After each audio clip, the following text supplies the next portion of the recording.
Olá, historiadores e historiadoras, tudo bem com vocês? Aqui é a Raquel e esse é o meu canal Linha do Tempo.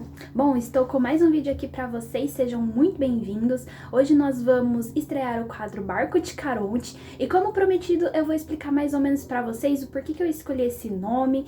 Esse quadro, ele é destinado para a gente falar um pouco sobre mitologia, de várias mitologias. Eu não quero trazer só necessariamente a mitologia grega. Então, por que eu escolhi o nome Barco de Caronte, se Barco de Caronte é da mitologia grega? Bom, não sei se vocês sabem, mas o Caronte, né, ele é o barqueiro do Hades, né, que é o submundo dos gregos. E o que ele faz? Ele carrega as almas que morreram, que faleceram, pro Hades, né, através do rio Eufrastes.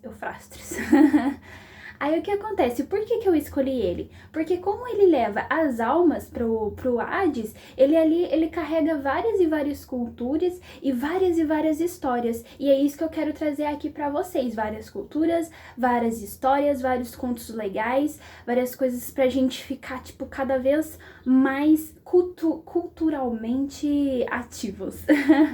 Bom, hoje o nosso conto não podia deixar de ser do Cupido e da Psique, já que nós estamos no mês dos namorados, né, minha gente? Então eu vou falar um pouquinho para vocês sobre essa história, a origem dela, o que ela traz, qual que é o pensamento dela. Então vamos lá. Segundo a lenda, a Psique, ela era filha de um rei muito rico e ela era a mais nova de 3 irmãs e ela era muito linda. As irmãs dela também eram muito bonitas, mas ela extrapolava todos os níveis de beleza, o que fez com que as pessoas começassem a cultuar ela, a dedicar templos a ela, o que fez com que a deusa Afrodite, né, a deusa da beleza, ficasse com muita inveja, muitos ciúmes dela e mandasse o seu filho Cupido para ir até ela e fazer com que ela se apaixonasse por uma pessoa muito feia.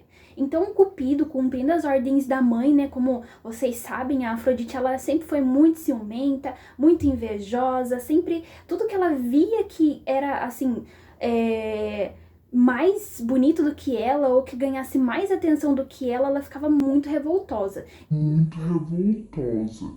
E sempre, em quase todas as lendas, ela sempre manda o seu filho para fazer o trabalho sujo por ela, né? Enfim, dessa vez não foi diferente. Ela mandou o Cupido para fazer o trabalho sujo por ela e ele foi até a Psique para flechar ela com uma das suas flechas e fazer com que ela se apaixonasse por um cara muito feio, né? Só que o que aconteceu? O Cupido acabou se machucando com a sua flecha sem querer e acabou ficando perdidamente apaixonado pela Psique. E aí ele, né, voltou, foi embora, deixou a Psique lá. E aí o rei começou a ficar muito preocupado, porque todas as suas filhas já estavam casadas, menos a Psique. E aí o que ele fez? Ele consultou o oráculo de Delfos para poder entender o porquê que a filha dele, que era linda, maravilhosa, perfeita, ainda não havia se casado, não havia encontrado o par perfeito. E aí o oráculo de Delfos fez uma revelação horrenda para ele, disse que a Psique, ela estava destinada a casar com um monstro alado e que morava em cima de uma montanha e que era para ela ser entregue nessa montanha para esse monstro vestindo vestes nupciais. Beleza, né? O rei, ele amava muito a sua filha, mas ele não queria chamar a atenção dos deuses, muito menos ir contra a vontade deles. E aí ele vestiu a Psique com vestes nupciais e deixou ela em cima da montanha para que o marido dela viesse desposá-la. Enfim, o rei deixou ela lá e o que aconteceu? A Psique estava com muito medo, muito triste, e aí do nada o vento Zéfiro, né? Ele foi e assoprou ela para a entrada de uma mansão aonde ela deveria se encontrar com o seu marido. Essa mansão, segundo as histórias, né, todas as versões dessa história dizem que era uma mansão linda, cheia de muitas riquezas, cheia de cultura, cheia de estátuas maravilhosas, e ela ficou assim, né, abestada com toda aquela beleza, com toda aquela riqueza, né? E aí os servos disseram pra ela que era pra ela comer e pra ela ficar preparada, porque à noite o marido dela viria visitá-la. Então ela ficou com muito medo, ela ficou com medo da criatura, porque disseram que seria uma criatura horrenda, alada e tudo mais. E aí, quando chegou a noite, o marido veio vê-la, só que ele pediu para que todas as luzes da casa fossem apagadas e que ela não deveria ver o rosto dele. Enfim, ele passou a noite com ela e ela adorou ele, foi muito romântico, muito gentil com ela, e todas as noites que ele vinha visitá-la, ele era perfeito, ela amava ele, começou a amar ele mesmo, mesmo sem ver o rosto dele, né? Aí vocês me perguntam por que o Cupido, que provavelmente era uma criatura linda, maravilhosa, né? Como diz as lendas, que ele era muito lindo, pediu para que as luzes fossem apagadas, que ela não visse o rosto dele. Bom, justamente por isso, porque ele não queria que ela ficasse com ele só pela beleza, ele queria que ela se apaixonasse por ele mesmo, né? Enfim, em uma das noites, a Psique, que estava com muita saudade dos seus familiares, pediu ao Cupido que ele deixasse ela ir visitar os pais dela e as irmãs dela, e ele concedeu, né? Ele até imaginou que seria uma prova de amor se ela tivesse a liberdade e depois voltasse para ele, o que me lembra muito o conto da Bela e a Fera, né? Que ele deixou ela ir porque ele acreditava que depois ela voltaria para salvar ele da maldição, né? Enfim, ela foi e chegando lá, lógico, as irmãs dela começaram a bombardear ela de perguntas por que ela não estava morta, por que era uma criatura tão terrível e tudo mais, se realmente ele era malvado, se realmente ele era horrendo, se ele era feio, o que era, quem ele era, qual que era o nome da criatura. E ela respondeu o que ela sabia, né? Ela até então não sabia que era o Cupido, só respondeu que ele era maravilhoso, uma criatura muito gentil, que vinha à noite e que não deixava ela ver o rosto dele. E aí começou as intrigas, né, gente? Começou as intrigas ali no ouvido da bichinha e falaram pra ela: não, você precisa ver o rosto do seu marido, que absurdo é esse? Você precisa chegar na calada da noite enquanto ele estiver dormindo com uma velhinha e ver o rosto dele. Como que você vai casar o resto da sua vida com uma pessoa que você nunca viu e não sei o que? Enfim. Ela voltou para a mansão, né, do Cupido, e lá ela decidiu fazer o que as irmãs falaram para ela, decidiu aceitar o conselho delas, né. Enfim, ela acendeu uma lamparinha, foi lá, pé ante pé, até o Cupido e viu o rosto dele, viu que ele era lindo, maravilhoso. Só que no meio dessa peregrinagem, né, dessa safadezinha que ela foi lá ver o rosto dele, ela deixou cair uma gotinha de vela nele. E aí ele acordou e ficou muito bravo e foi embora, deixou ela lá sozinha, falou que não queria mais ficar com ela porque ela tinha descumprido a ordem dele, né, desobedecido a ordem dele. Ela ficou muito triste, ficou desesperada, né, saiu da mansão porque não tinha mais o que ela fazer lá e foi morar na mansão da deusa Artemisa, né, que é deusa da caça e tudo mais. E lá ela começou a trabalhar para a deusa Artemisa, virou uma de suas servas e chorava muito constantemente, sempre muito triste. E a deusa perguntou para ela por que ela estava muito triste. Ela contou toda a história. E aí a deusa aconselhou ela que ela fosse até a Afrodite pedir perdão por ter machucado o filho dela ou por ter revoltado a Afrodite, né, com a sua beleza, que não era a intenção dela. E pedir para que a Afrodite a perdoasse e quem sabe a Afrodite convencesse o filho dela a voltar com ela.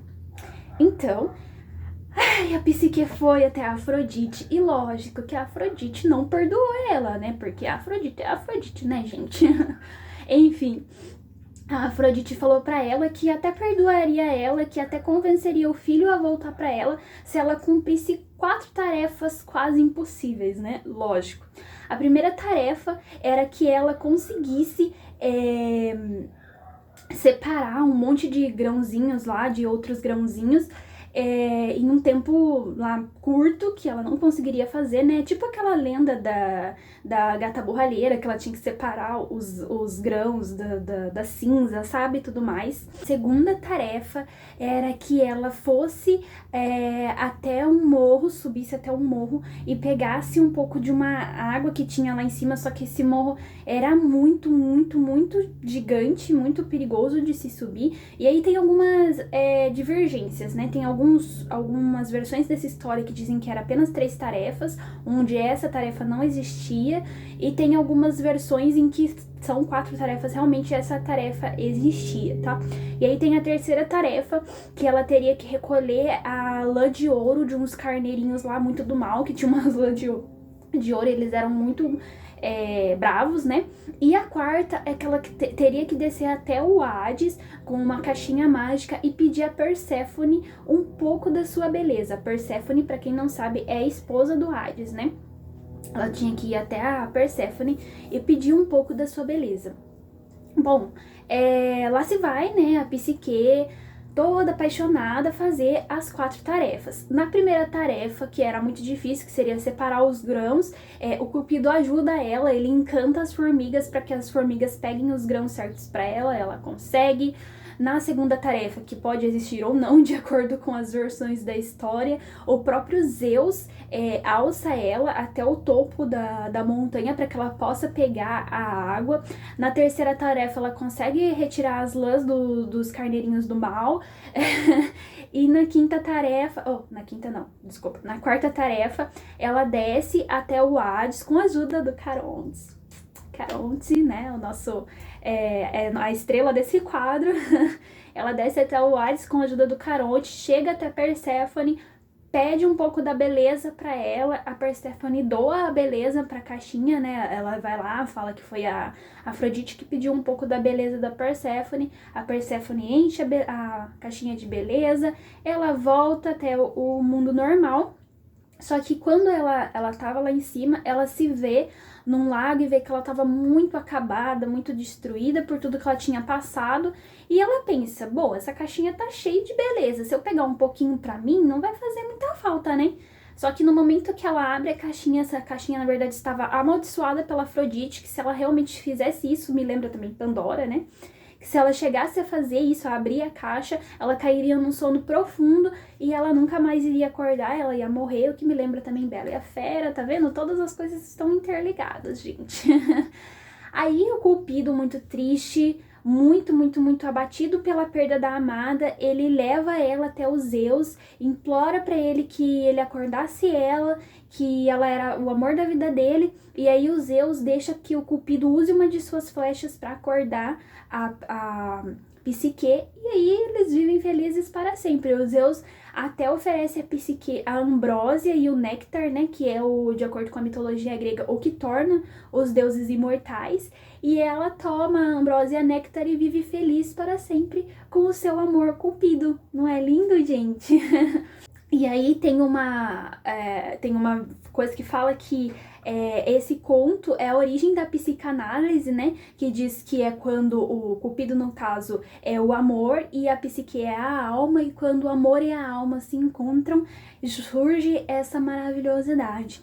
Enfim, esse é um conto muito bonito, né, para Semana dos Namorados. Eu espero que vocês tenham gostado. Se você gostou, não esquece de clicar em gostei, compartilha com os seus amigos, comenta pra mim o que você achou da história, se você tem alguma sugestão de história.